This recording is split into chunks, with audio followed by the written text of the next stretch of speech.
Assalamualaikum warahmatullahi wabarakatuh. Kembali lagi bersama saya Ardan Ilyas.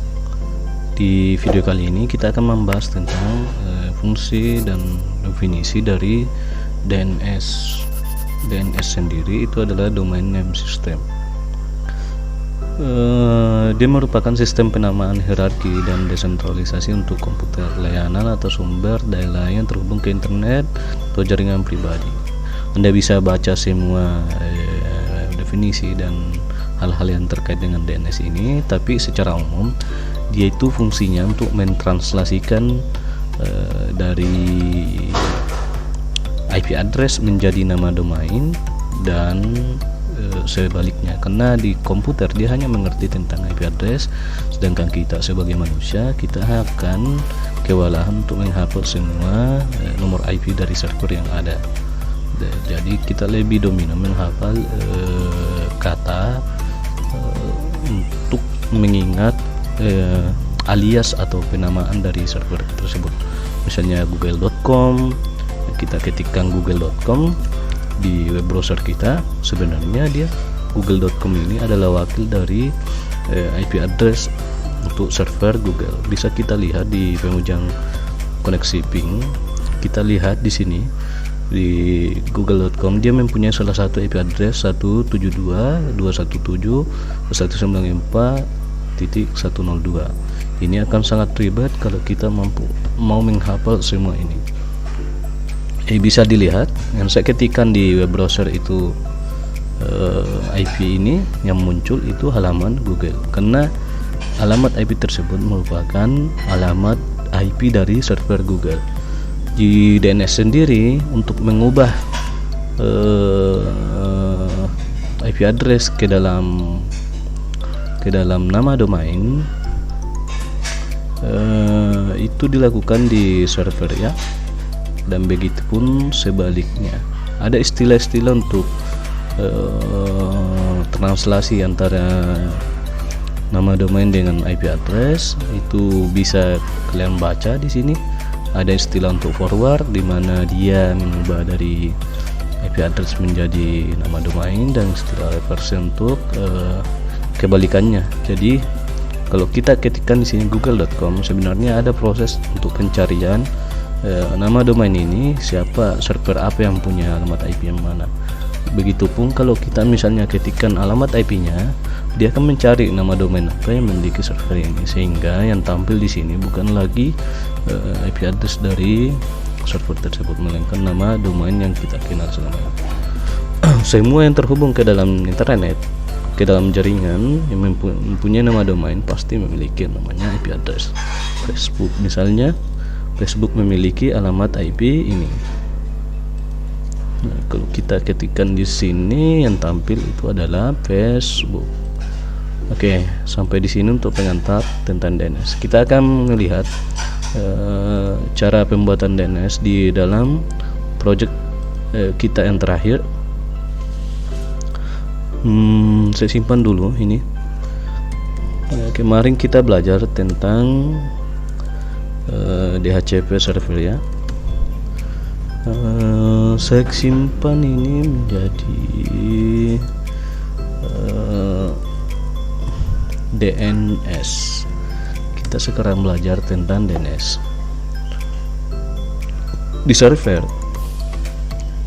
Di DNS itu secara default di server Cisco ini dia tidak memiliki yang namanya nama domain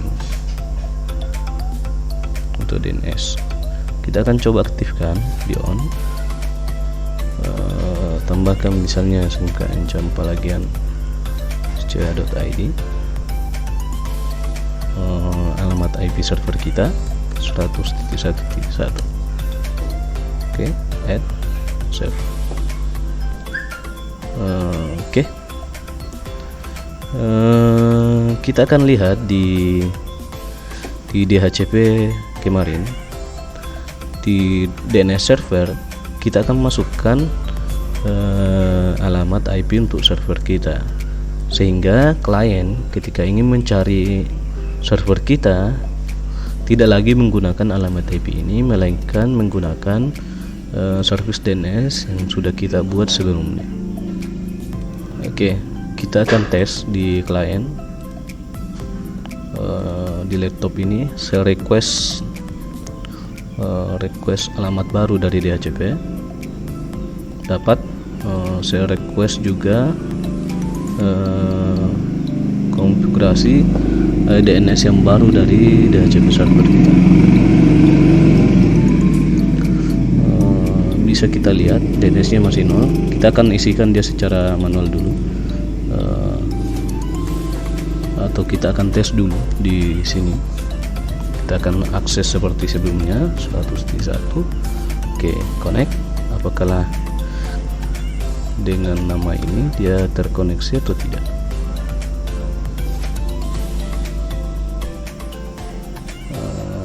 Saya close dulu. Ulang, smkn campa gian.sca.id.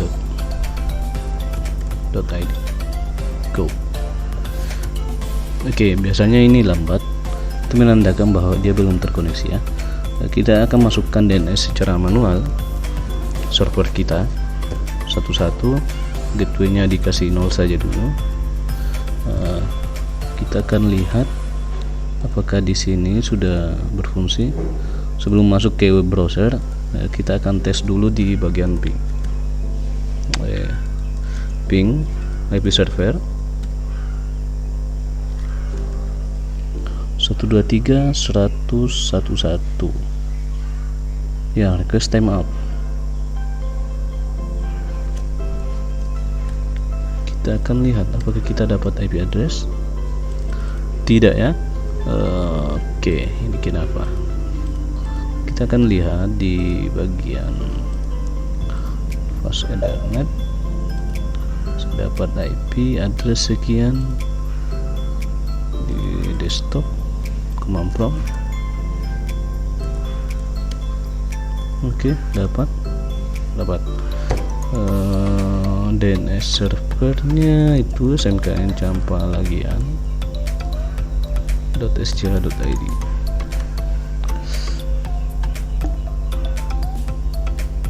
belum connect ya. Oke, kita akan lihat kembali di settingan sini. Ini sudah betul, servisnya sudah nyala. Kita hanya ini belum tersimpan di bagian DNS kita. Sorry, 100. Seharusnya ini kita save ya, DNS server. Oke, ini saya lupa set tadi ya, maaf. Kita akan tes ulang di laptop kita, konfigurasi untuk DHCP server. Sepertinya DNS server kita sudah masuk ya. Kita akan tes ping dia kembali dari sini. Saya ping smkn campalagian.sca.id, yang reply adalah IP server dari yang server yang kita buat. Sekarang kita masuk di web browser. Anda tidak perlu lagi mengetikkan IP address dari server, tapi kita hanya mengetikkan nama domain yang sudah kita daftarkan di server kita. Inilah fungsinya DNS server. Jadi dia mentransformasikan alamat IP server menjadi nama domain yang gampang kita hafal, sehingga nanti kalau misalnya dalam dunia nyata di server kita tambahkan servis ini, orang yang terkonek atau mau terhubung ke dalam server kita tidak perlu lagi menghafal nama IP address dari server kita, melainkan hanya menghafal nama domain yang gampang kita ingat. Ya, kalau di sini belum berhasil, silakan cek kembali di fast ethernet. Pastikan kalian mendapatkan IP address dan mendapatkan DNS server secara dinamik dari DHCP server yang kalian buat di server. Oke, sampai di sini untuk praktikum tentang DNS server. Lebih dan kurangnya mohon dimaafkan. Silakan subscribe, like dan share. Saya tutup dengan ucapan wallahu muwaffiq ila aqwamit thariq. Wassalamualaikum warahmatullahi taala wabarakatuh.